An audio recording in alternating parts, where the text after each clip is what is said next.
bienvenue sur une nouvelle vidéo des lectures de Pipin, j'espère que vous allez bien. Alors si vous n'avez pas vu ma vidéo précédente, je vous souhaite d'excellents vœux pour cette nouvelle année 2024. Et les deux vidéos qui vont commencer cette année, ça va être cette semaine les tops de mes lectures 2023 et donc la semaine prochaine les flops que j'ai eus en 2023. Et pour pimenter un petit peu le tout, j'ai décidé d'associer à ces deux vidéos quelque chose de nouveau. Donc pour les tops, je vais associer à toutes les bonnes choses qu'il y a eu en 2023 et, vous l'aurez compris, pour les flops, ce qu'il y a eu de moins bien pendant cette année.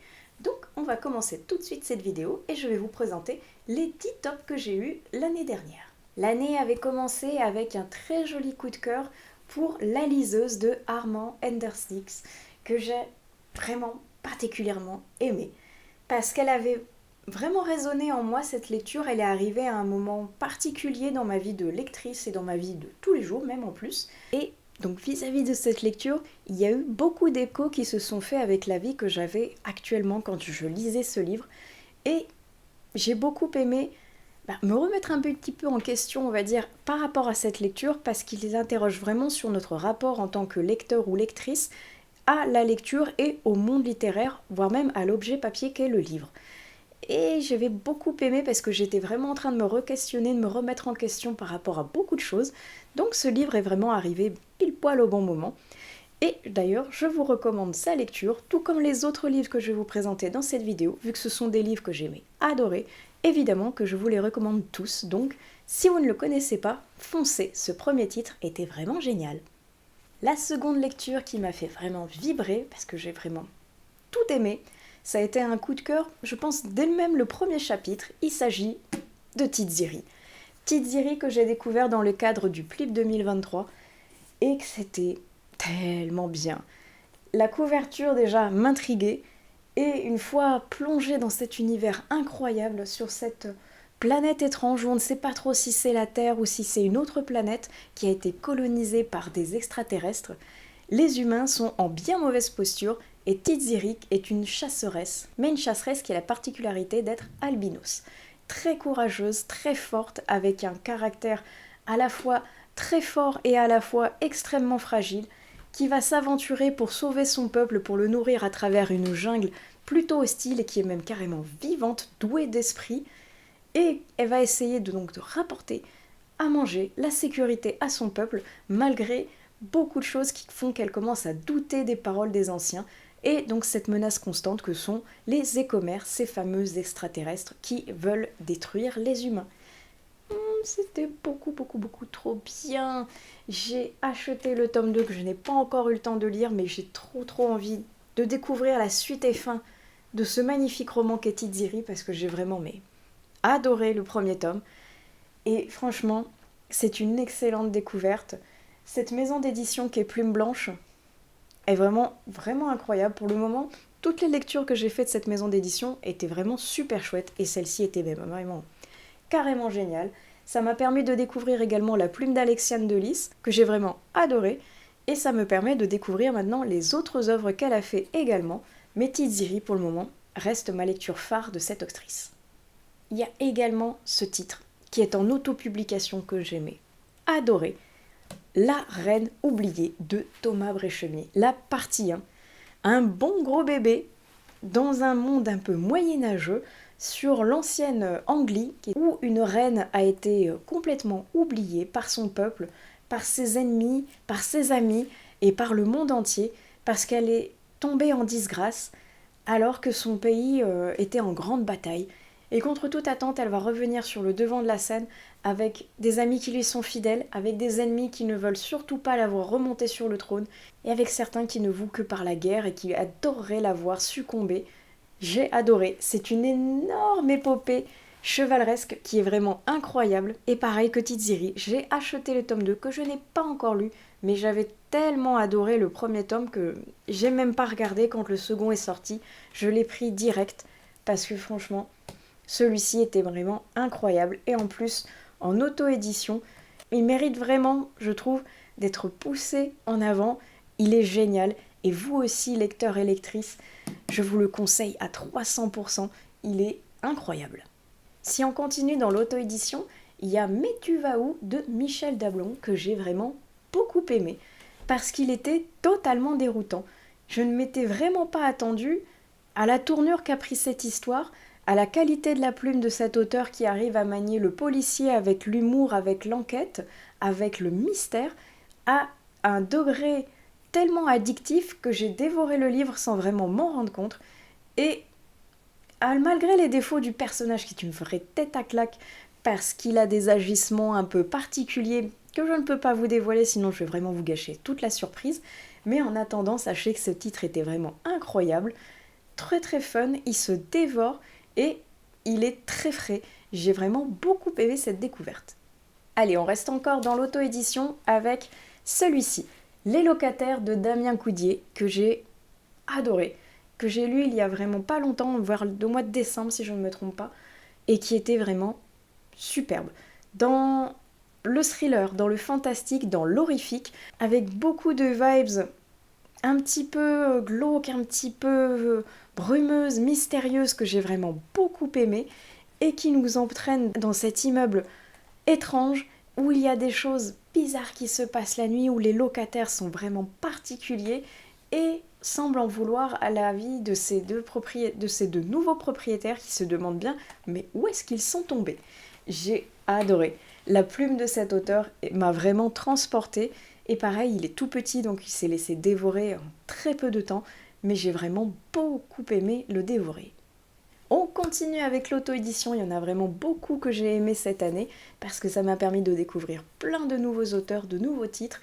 Et là, en l'occurrence, Les 5, c'est la dernière lecture que j'ai faite en 2023. C'est de Mathieu Rochel, c'est de la dark fantasy tellement bien que j'ai adoré. Lui, c'était pas un tout petit livre, c'était un petit pavé de presque 500 pages, mais que j'ai dévoré aussi, parce que l'écriture, elle m'a soufflé. Le niveau d'écriture de cet auteur, je trouve, au niveau de la fantaisie, donc qui est quand même quelque chose d'assez compliqué à créer, parce qu'il faut faire tout un world building, il faut créer des personnages qui sont charismatiques, qui sont à moitié héros, à moitié anti-héros, qui ont des failles et des faiblesses, qui ont également des personnalités fortes. Il faut créer une quête qui soit intéressante, dynamique, avec des rebondissements, de l'humour, et il sait faire tout ça. Et il sait tellement faire ça bien que je trouve qu'il se rapproche vraiment des grands noms de la fantaisie qui, eux, ça fait déjà des années et des années qu'ils travaillent dedans. Lui, il a ce petit quelque chose qui fait que dès le premier chapitre, il nous embarque, il nous porte avec ses personnages jusqu'à la fin de ce titre qui était totalement incroyable. Moi, j'ai passé un excellent moment de lecture, j'ai voyagé, j'ai frissonné, j'ai ri avec ces personnages qui sont vraiment bourrus à souhait, mais terriblement charismatiques. Incroyable, moi je l'ai vraiment adoré. Un petit dernier dans l'auto-édition que j'ai adoré avec Eden de Dominique Convard de Broglie. Si vous avez vu mes dernières vidéos, je pense que ce nom va vous être familier parce que je vous en parle dans l'avant-dernière vidéo, si je ne me trompe pas, seule sur le calendrier de l'Avent littéraire, parce que je l'ai vraiment beaucoup aimé lui aussi. Et contre toute attente, cette lecture n'avait rien de quelque chose d'idyllique, d'un Éden littéraire, parce qu'on est basculé entre le futur idéaliste à un post-apocalyptique incroyable que j'ai vraiment pas vu venir, et beaucoup aimé. On est vraiment dans quelque chose d'incroyable qui, moi, m'a saisi. Dès qu'il y a eu un énorme retournement de situation, j'ai été sidérée, transportée, et j'ai vraiment adoré cette lecture. Et donc une fois de plus, ça permet de me dire que l'auto-édition, même s'il y a beaucoup de gens qui n'aiment pas spécialement ça, qui trouvent que c'est plus risqué, on va dire, de donner la parole à des auteurs méconnus, et bien moi je trouve qu'ils ont totalement tort parce que cette année j'ai fait d'excellentes découvertes avec toutes celles que je vous ai citées jusqu'à présent et avec d'autres que j'ai également beaucoup aimées mais que je ne vous citerai pas dans ce top parce qu'elles n'étaient pas spécialement des coups de cœur malgré le fait qu'elles étaient d'excellentes lectures. En attendant, celle-ci était vraiment chouette. Si on bascule maintenant côté maison d'édition, il y a Sanguine dans Va au diable des éditions du Chat Noir que j'ai adoré découvrir cette année. La plume de cette autrice m'a saisie dans cette urban fantasy avec un salon de tatouage qui permet de rencontrer le diable et de révéler ses secrets les plus sombres, tout comme nos désirs les plus ardents. J'ai vraiment beaucoup aimé l'imagination de l'autrice et c'est pareil, dès que j'ai vu qu'elle avait sorti un nouveau roman, je l'ai acheté. Je ne l'ai pas lu bien évidemment, parce que ma palle est infinie et parce que je n'arrête pas d'en rajouter. Mais une chose est sûre, c'est que cette plume, cette autrice m'intrigue vraiment beaucoup, que j'ai très hâte de découvrir le nouveau titre qu'elle a fait, et que je pense que c'est une autrice que je vais suivre parce que j'aime définitivement beaucoup sa plume et ce qu'elle fait. Et il y en a un qui m'a particulièrement touchée cette année que j'ai trouvé tellement beau, incroyable, très fort, qui fait vibrer d'émotions négatives comme positives, qui fait réfléchir, qui donne de l'espoir, qui fait frissonner, qui fait détester certains personnages et certains rebondissements qu'il y a eu à travers ces lignes, avec le pavillon des combattantes, parce que j'ai adoré suivre ces infirmières qui sont au bout du rouleau, dans un hôpital, dans le service maternité, en pleine guerre et en pleine grippe espagnole. Elles luttent chaque jour, chaque seconde pour survivre elles-mêmes et pour faire survivre leurs patientes et leurs enfants à naître. Elles luttent contre la société, elles luttent contre leur statut de femme, elles luttent contre la vie, la mort, elles luttent pour tout et c'est tellement beau, tellement prenant que le livre se passe sur uniquement 3 jours et on a l'impression d'avoir passé une vie entière à leur côté. C'était vraiment très très beau, incroyable. C'est l'une des lectures les plus marquantes que j'ai pu avoir en 2023 et je pense que j'adorerais relire même s'il y a certains passages qui nous fendent le cœur tellement on est attaché aux personnages et à leur combat de tous les jours qui était vraiment incroyable à vivre et à suivre. Il y a également un graphique qui m'a vraiment beaucoup plu et touché tant par l'histoire que par le côté graphique et mise en page qui était vraiment tellement beau et incroyable. Il s'agit de Les oiseaux ne se retournent pas, qui est poignant parce que c'est un discours sur la guerre, sur l'exil, sur la perte d'humanité, sur la perte de ses proches et sur la survie constante, sur la lutte pour être reconnu en tant qu'être humain et pour survivre dans un autre pays quand elle est loin de ses repères, de sa famille et toujours sous l'emprise de la guerre. C'est tellement beau et touchant, avec une colorimétrie qui reste dans des tons assez neutres, avec juste des points de couleur par-ci par-là qui viennent rehausser le ton, appuyer un fait particulier qui est important au moment de cette histoire, avec une mise en page à la fois douce, à la fois dynamique, à la fois cruelle et triste. C'était vraiment une très très belle lecture qui fait malheureusement écho à l'actualité, mais qui justement rend justice à cet écrit qui est vraiment beau et qui donne quand même de l'espoir parmi l'horreur. C'était vraiment très très beau comme lecture. Alors j'ai perdu les comptes, mais je crois qu'on doit être pas loin de 10, donc j'ai envie de vous rajouter quelques mentions honorables de livres que j'ai vraiment adoré aussi, avec notamment Sistra, qui pareil a été découvert dans le cadre du PLIB, et même si j'ai pas eu un coup de cœur dessus parce que j'ai mis un petit peu de temps à rentrer dans l'histoire, une fois que j'ai été happée par le récit, j'ai vraiment beaucoup aimé et j'ai été happée par ce jeu un petit peu sadique qu'a le gouvernement d'imposer la loi d'un enfant unique. Et quand les parents ont 2 enfants, les envoient dans 2 écoles différentes, une école plutôt physique et l'autre plutôt intellectuelle, et quand l'un des enfants atteint sa majorité, il y a un combat à mort qui s'enclenche pour qu'il n'y en ait plus qu'un. Et c'était vraiment très très intéressant à lire.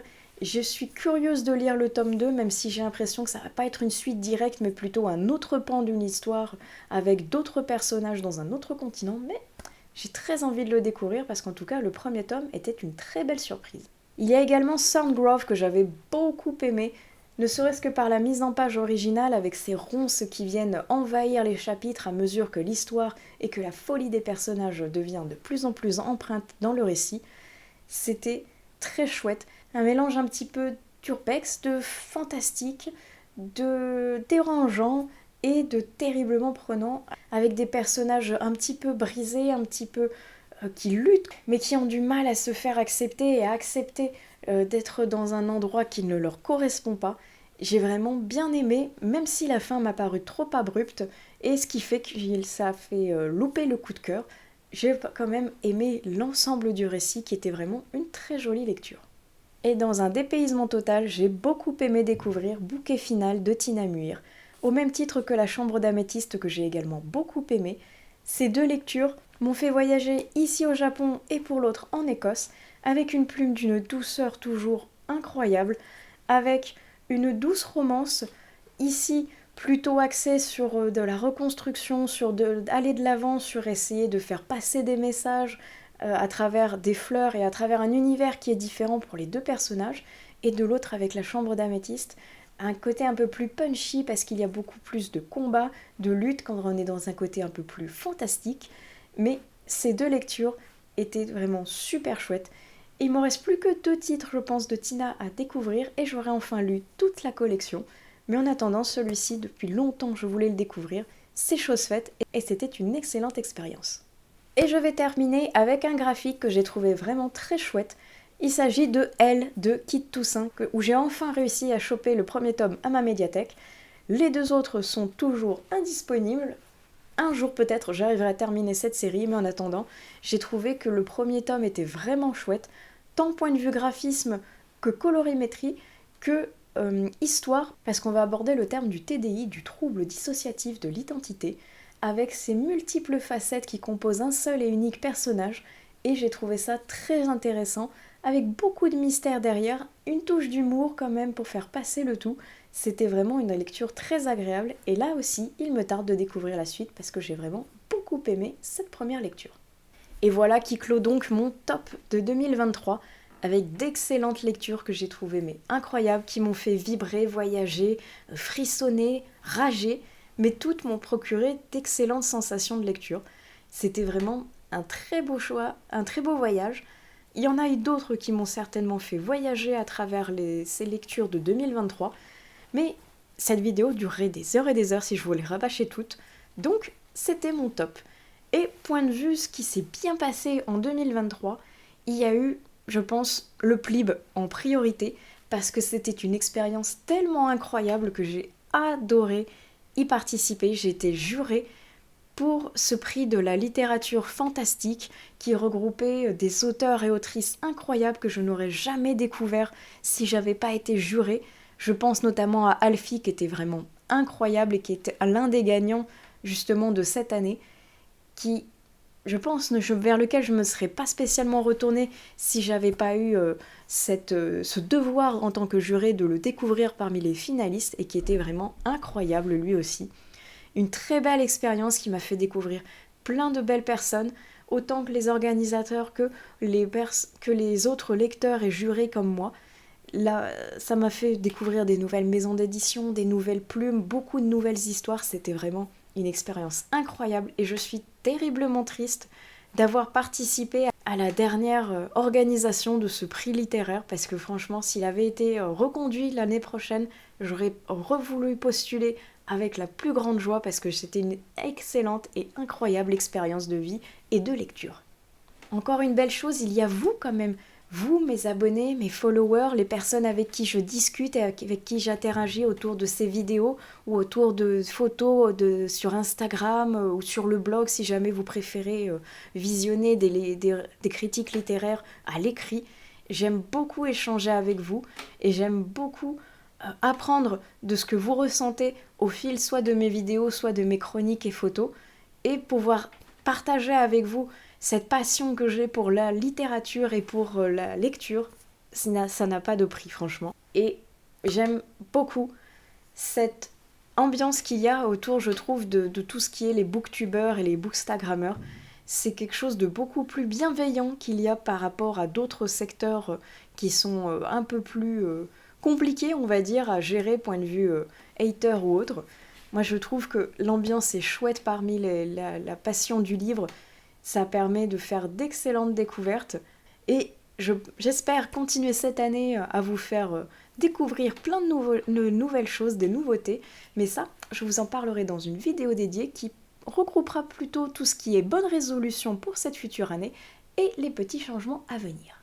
J'ai également pu faire de très belles découvertes et participer à l'élaboration d'un concours grâce à Stéphanie Manita qui avait accepté ma candidature pour découvrir son nouveau titre qui s'appelait Corps de l'âme, qui était vraiment très beau, très touchant, doux et incroyable, qui aurait pu faire partie de mon top, mais j'avais oublié de le placer, donc j'en fais une pub particulière par ici, parce que c'est un très très très beau titre, et grâce à cette merveilleuse découverte, ça m'a permis de faire un concours et de faire gagner un exemplaire dédicacé avec plein de petits goodies tout autour. Ça s'était passé sur Instagram, et j'espère que la personne qui l'a reçu va aimer autant que moi la lecture, parce qu'en tout cas, moi, c'était une très très jolie expérience. Et je remercie Stéphanie d'écrire d'aussi belles choses, parce que à chaque fois, c'est vraiment un régal de découvrir ce qu'elle fait. Il y a également eu plein de belles sorties littéraires qui ont fait grossir ma palle et ma bibliothèque, certes, mais qui m'ont permis de découvrir, pareil, des nouveaux auteurs, des nouvelles maisons d'édition, des nouvelles histoires, bref, plein de belles choses, des beaux titres, des belles aventures qui m'ont fait mais vraiment voyager et que j'ai envie de continuer à découvrir à travers cette nouvelle année qui va présenter, j'espère, plein de belles nouveautés, plein de belles découvertes que je partagerai certainement avec vous. Et justement, j'aime beaucoup partager tout ça avec vous. Et même si je n'évolue pas, on va dire, aussi rapidement que j'aimerais dans ce milieu assez fermé quand même qui est le Bookstagram game et le Booktube game, et ben j'aime quand même beaucoup ce que je fais. Et même si je me suis assez longtemps remise en question avec est-ce que je continue et cette chaîne et ce compte littéraire et de travailler entre guillemets d'arrache-pied mais pour rien parce que je ne suis pas du tout rémunérée pour faire tout ce contenu, je le fais uniquement par passion. Mais j'aimerais beaucoup par la suite, j'avoue, être repérée et pourquoi pas vivre de cette passion, ça me ferait le plus grand bien et plaisir, j'avoue. Et j'ai envie de continuer à véhiculer cette joie que me procure la lecture et de vous la partager. Et j'espère que ça vous fera plaisir et que vous continuerez à partager cette passion avec moi pour qu'on échange ensemble sur plein de choses, que ce soit des livres qui vous ont plu, qui vous ont déplu, des titres qui vous font envie ou que sais-je, bref. En tout cas, merci d'être là, merci de me soutenir et je vous souhaite d'excellentes prochaines lectures parce que je vais couper cette vidéo ici. Et on se retrouvera donc dans une prochaine vidéo qui sera consacrée au flop que j'ai eu en 2023. En attendant, un énième merci de me suivre. J'espère que la vidéo vous aura plu. N'hésitez pas à me dire dans les commentaires si parmi ces titres, il y en a qui font partie de votre top ou sinon quels sont les vôtres pour l'année 2023. Allez, on se retrouve sur la prochaine vidéo la semaine prochaine. Ciao!